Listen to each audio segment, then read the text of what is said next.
Hello friends, welcome to our channel. இன்றைக்கி வீடியோவில் என்ன பார்க்க போகிறோம் அப்படின்னா, வரவு செலவு கணக்கு எழுதுவது எப்படி அப்படின்னு சொல்லி தான்.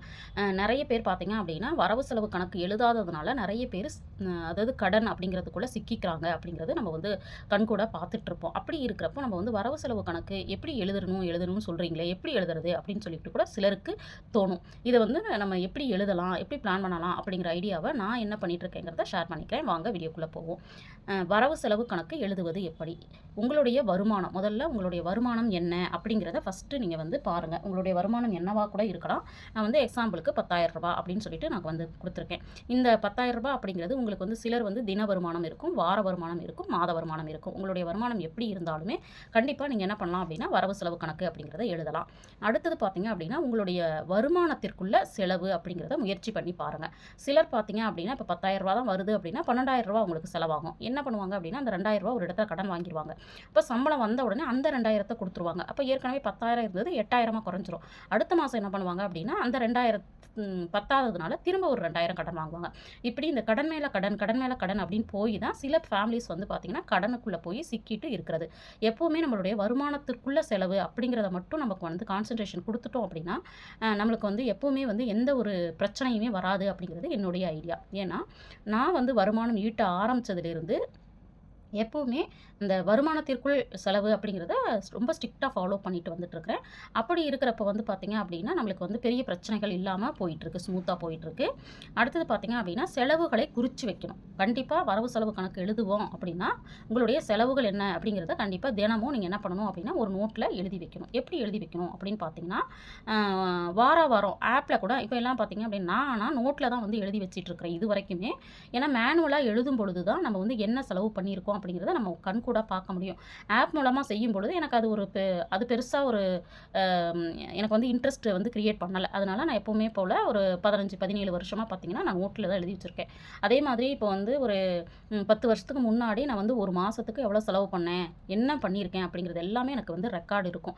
எவ்வளோ கோல்டு வந்து வாங்கினேன், எவ்வளோக்கு வாங்கினேன், அதே மாதிரி எவ்வளோ வந்து ஜுவல் லோன் வச்சேன், எவ்வளோ திருப்பினேன், இந்த மாதிரி எல்லா வரவு செலவு கணக்குகளும் எங்கிட்ட இருக்கும். அப்போ 10 வருஷத்துக்கு முன்னாடி நம்மளுடைய லைஃப் ஸ்டைல் எப்படி இருந்துச்சு, இப்போ எப்படி இருக்குது அப்படிங்கிறத நான் கம்பேர் பண்ணுறதுக்கு அது ஹெல்ப் பண்ணுது. உங்களுக்கு வந்து நோட்டில் எழுதுறது சிரமமாக இருக்குது அப்படின்னு நினைக்கிறீங்க அப்படின்னா கண்டிப்பாக நீங்கள் ஆப்பில் வந்து எழுதலாம். அந்த ஆப் பேர் என்ன அப்படின்னு பார்த்தீங்கன்னா மணி மேனேஜர் அப்படின்னு சொல்லி ஒரு ஆப் இருக்குது. அது ரொம்ப நல்லா இருக்குது. அதை நான் வந்து இடையில யூஸ் பண்ணிகிட்ருக்கிறேன். ப்ளே ஸ்டோரில் போய் மணி மேனேஜர் அப்படின்னு போட்டிங்கன்னா கண்டிப்பாக ஒரு ஆப் வரும். அது உள்ளே போனீங்கன்னா நம்மளுக்கு வந்து ரொம்ப ஈஸியாக தான் இருக்குது. அதுலேயுமே நீங்கள் என்ன பண்ணிக்கலாம் அப்படின்னா பதிவிட்டுக்கலாம். அப்புறம் தேதி வந்து கண்டிப்பாக குறிப்பிடுறது 20/9/24 அப்படின்னு நான் வந்து போட்டிருக்கிறேன். இது வந்து அப்ராக்சிமேட்டாக நான் போட்டது ஒரு டேட்டு அப்படின்னு சொல்லிட்டு. அடுத்தது பார்த்திங்க அப்படின்னா இப்போ தேதியை போட்டுட்டு இந்த தேதியில் நான் வந்து பால் வந்து 30 ரூபாய்க்கு வாங்கியிருக்கேன், கீரை 10 ரூபா, முட்டை 60 ரூபா, பிஸ்கெட் 10 ரூபா. இப்படி நீங்கள் என்னெல்லாம் அந்த தேதியில் செலவு பண்ணுறீங்களோ அதை அப்படியே நீங்கள் வரிசையாக எழுதிடுங்க. அப்புறம் வாரத்துக்கு ஒரு முறை என்ன பண்ணுங்கள் அப்படின்னா கூடுதலாக பாருங்கள். இப்போ வந்து 30, 60, 90, 100, 110 ஒரு நாளைக்கு 110 ரூபா நான் செலவு பண்ணியிருக்கேன். அப்போ அதே மாதிரி 7 நாட்கள் பார்த்தீங்க அப்படின்னா ஒரு வாரத்துக்கு எவ்வளோ அப்படிங்கிறது நம்மளுக்கு கிடைக்கும். அப்போ இந்த மாதிரி வாரத்துக்கு ஒரு முறை நீங்கள் வந்து அதை வெரிஃபை பண்ணும் பொழுது நம்மளுக்கு என்ன கிடைக்கும்னு பார்த்தீங்கன்னா தேவையான செலவு தான் நான் பண்ணியிருக்கோமா, அவசியமான செலவு தான் பண்ணியிருக்கிறோமா அப்படிங்கிறத நீங்கள் என்ன பண்ணலாம், ஃபைண்ட் அவுட் பண்ணலாம். சப்போஸ் அவசியம் இல்லாத செலவு அப்படிங்கிற மாதிரி உங்களுக்கு தோணுது அப்படின்னா அதை வந்து குறைக்கிறதுக்கு நீங்கள் என்ன பண்ணலாம், முயற்சி பண்ணலாம். இதை எழுதி வைக்கும்போது மட்டும்தான் நம்மளால் கண்டுபிடிக்க முடியும். அப்புறம் பார்த்தீங்க அப்படின்னா இது மாதிரி நீங்கள் வந்து வரவு செலவு கணக்கு அப்படிங்கிறத ஒரு மாதத்துலேருந்து ஒரு 3 மாதம் தொடர்ந்து எழுதுங்க. இப்படி தொடர்ந்து எழுதுனதுக்கப்புறம் பார்த்தீங்க அப்படின்னா ஒரு மாதத்திற்கான செலவு என்ன, அப்போ என்னெல்லாம் கண்டுபிடிக்கலாம் அப்படின்னு பார்த்தீங்கன்னா மாதத்திற்கான பட்ஜெட்டை அப்போ தான் போட முடியும். பட்ஜெட்டில் பார்த்தீங்க அப்படின்னா நம்ம வந்து வாடகை கொடுப்போம், பாலுக்கு செலவு பண்ணுவோம், அப்புறம் வந்து கேட்டகரி வந்து பிரித்து செலவு பண்ணணும். ஈபிக்கு எவ்வளோ ஆகுது, கேஸுக்கு எவ்வளோ ஆகுது, அப்புறம் மளிகைக்கு எவ்வளோ ஆகுது, அந்த மாதிரி நீங்கள் என்ன பண்ணிக்கலாம், மொபைல் ரீசார்ஜுக்கு எவ்வளோ ஆகுது அப்படிங்கிறத நீங்கள் கண்டுபிடிக்க முடியும். கண்டுபிடிச்சதுக்கப்புறம் அதற்கான பட்ஜெட்டை நீங்கள் போட ஆரம்பிச்சிருங்க. அதே மாதிரி உங்களுடைய செலவுகள் அப்படிங்கிறத நீங்கள் எப்படி கேட்டகரைஸ் பண்ணணும் அப்படின்னா தினச்செலவுகள், வாரச்செலவுகள், மாதச்செலவு, வருடச்செலவு. கண்டிப்பாக இதை வந்து நீங்கள் வந்து பிளான் பண்ணிக்கோங்க. செலவுகளை தினச்செலவு அப்படின்னு ஒரு கேட்டகரி, வாரச்செலவு வாரம் நம்ம வந்து காய்கறி வாங்குவோம், என்வி வாங்குவோம், அப்புறம் வந்து ஃப்ரூட்ஸு, ஸ்நாக்ஸ் இதெல்லாம் வந்து வாரச்செலவில் கொண்டு வந்துருங்க. அப்புறம் மாதச்செலவு அப்படிங்கிறது நம்மளுக்கே தெரியும் என்னென்னலாம் வருமோ அது. வருடச்செலவு அப்படிங்கிறதையும் கண்டிப்பாக வருடத்தோட முதல்லையே நீங்கள் வந்து பிளான் பண்ணிடுங்க. இந்த வருஷத்தில் நான் வந்து இவ்வளோ கேஷ் வந்து சேமிக்க போகிறேன், அல்லது வந்து நான் இந்த வருஷத்தில் நான் வந்து வீட்டுக்கு ஒரு பொருள் வாங்க போகிறேன், ஏதாவது என்ன செலவு இருக்கோ அதை முன்னாடியே பிளான் பண்ணிவிட்டு அதற்கான பிளானை நீங்கள் மந்த்லி பட்ஜெட்டுக்குள்ளே கொண்டு வந்துருங்க. அடுத்ததா நம்ம செய்ய வேண்டியது என்ன அப்படின்னா, நம்மளுக்கு செலவுகளுக்கு பணம் இருக்கும் இல்லைங்களா? இப்போ வந்து ஈபி அப்படின்னா, நீங்க ஈபி அப்படின்னு சொல்லிட்டு போட்டுட்டு, என்ன பண்ணுங்க அப்படின்னா, ஈபிக்கு வந்து ஒரு மாசத்துக்கு ரூ. 700 அப்படின்னா, அந்த கவர்ல வந்து வச்சுருங்க. நான் வந்து இப்போ கவர் வந்து என்னால காமிக்க முடியல. அந்த மாரி பிரிச்சு வச்சுருங்க. இப்போ பாலுக்கு வந்து ரூ. 1200 அந்த ரூ. 1200 வச்சுருங்க. அப்படி வச்சுட்டு நீங்க தனித்தனியா செலவு வந்து பண்ணும் பொழுது, அதில எடுத்து செலவு பண்ணிட்டு, மீதம் இருக்கிறத அதே கவர்ல திரும்ப வச்சுட்டீங்க அப்படின்னா தான், அந்த மாசத்துல நீங்க எவ்வளோ செலவு பண்ணியிருக்கிறீங்க, எவ்வளோ மீதம் இருக்கு அப்படிங்கிறத கண்டுபிடிக்க முடியும். அடுத்தது பட்ஜெட்ல வந்து சேமிப்புக்கு கண்டிப்பா ஒதுக்கிருங்க. உங்களுடைய பட்ஜெட் வந்து 10,000 இருந்தாலும் சரி, 1,00,000 இருந்தாலும் சரி, அதுல சேமிப்புக்கு அப்படின்னு சொல்லிட்டு ஒரு பெர்சன்டேஜ் ஒதுக்கிருங்க. நான் என்ன சொல்லுவேன் அப்படின்னா, உங்களுடைய வருமானம் எவ்வளோ கம்மியா இருந்தாலும் மினிமம் ஒரு ரூ. 500 எடுத்து வச்சுருங்க. அந்த ரூ. 500 எப்படி பண்ணுங்க அப்படின்னா, நான் என்ன பண்றேன் அப்படின்னு பார்த்தீங்கன்னா, பட்ஜெட்லேருந்து ஃபர்ஸ்ட்டு ஒரு அமௌண்ட் எடுக்கிறேன் இல்லைங்களா, அதை வந்து சாமி படத்துக்கு முன்னாடி ஒரு உண்டியல் வச்சிருக்கேங்க.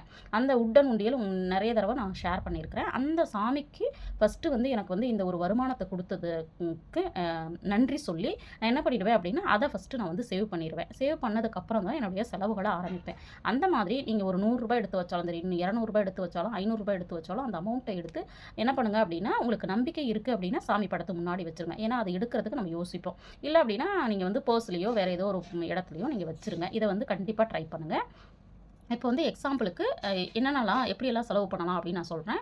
இப்போ ரூ. 20,000 இருக்குது அப்படின்னா, அதில வந்து உங்களுடைய 10% நீங்க சேமிப்பா மாத்திருங்க. 10% அப்படிங்கிறது ரூ. 2,000. கண்டிப்பா நான் வந்து ரூ. 2,000 சேமிக்கணும்னு முயற்சி பண்றேன். ஆனா என்னால முடியல அப்படிங்கிறவங்க, நீங்க என்ன பண்ணுங்க அப்படின்னா, 20,000த்துல ரூ. 2,000 மைனஸ் பண்ணிருங்க.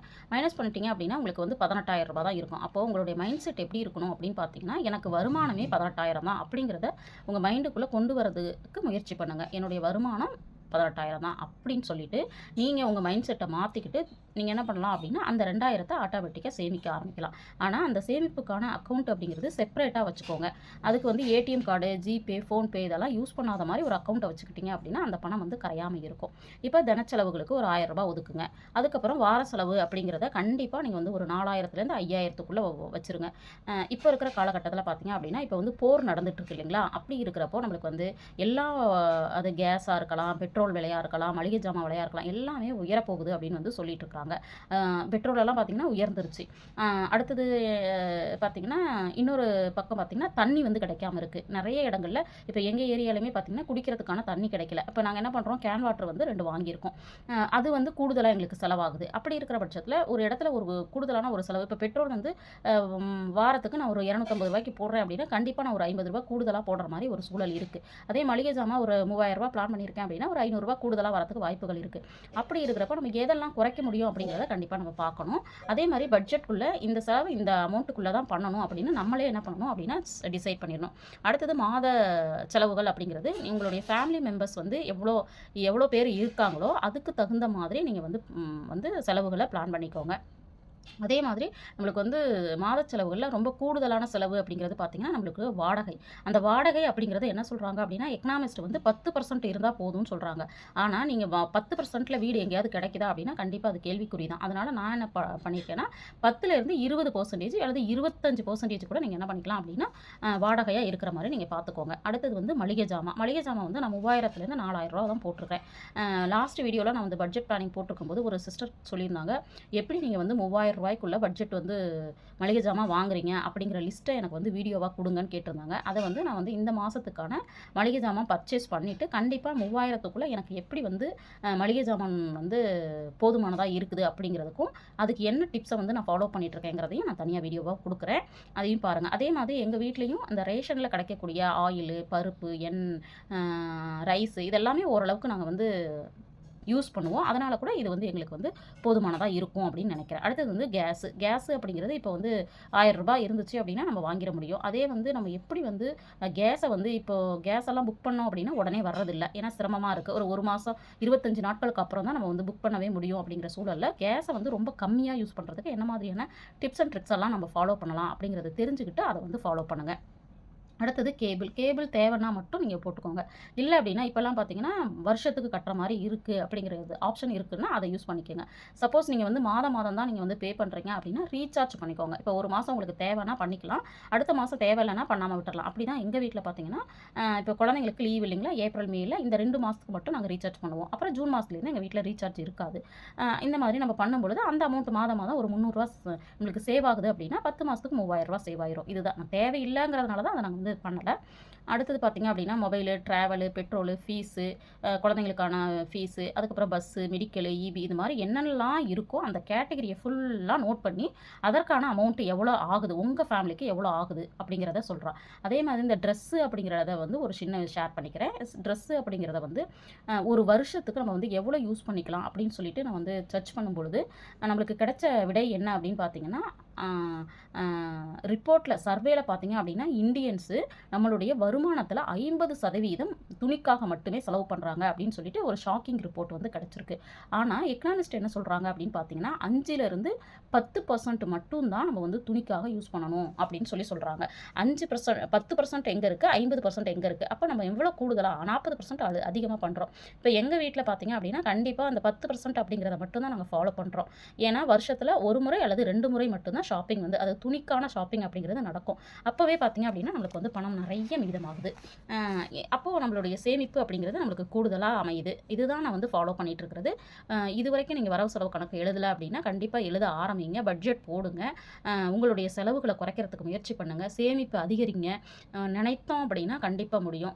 எண்ணம் போல் வாழ்க்கை அப்படின்னு நம்ம சொல்லுவோம். முயன்றால் முடியாதது எதுவுமே இல்ல அப்படின்னும் சொல்லுவோம். இந்த மாதிரி பாசிட்டிவான ஒரு திங்கிங்க வச்சுக்கிட்டு உங்களுடைய செயல்பாடுகள தொடர்ந்து செஞ்சுக்கிட்டே இருங்க. நீங்க நெனச்ச இடத்துக்கு கண்டிப்பா சீக்கிரமா போய் வந்து ரீச் ஆகுறதுக்கு நெறைய வாய்ப்புகள் இருக்கு. இன்னொரு தகவலும் சொல்றேன். பெண்களா இருக்கிறீங்க அப்படின்னா, நீங்க இதுவரைக்கும் வருமானம் ஈட்டாம இருக்கீங்க அப்படின்னா, கண்டிப்பா உங்களால ஒரு மாசத்துல ஒரு ரூ. 2000லேருந்து ரூ. 3000 வருமானம் வருவதற்கான ஒரு ஏர்னிங்க வந்து செய்யறதுக்கு முயற்சி பண்ணுங்க அப்படின்னு கேட்டுக்கிறேன். இந்த வீடியோ உங்களுக்கு யூஸ்ஃபுல்லா இருந்திருக்கும் அப்படின்னு நெனைக்கிறேன். வீடியோ பிடிச்சிருந்தா லைக் பண்ணுங்க, ஷேர் பண்ணுங்க, கமெண்ட் பண்ணுங்க. மறக்காம நம்ம சேனல சப்ஸ்கிரைப் பண்ணி வச்சுட்டு பாருங்க. தேங்க்ஸ் ஃபார் வாட்சிங்.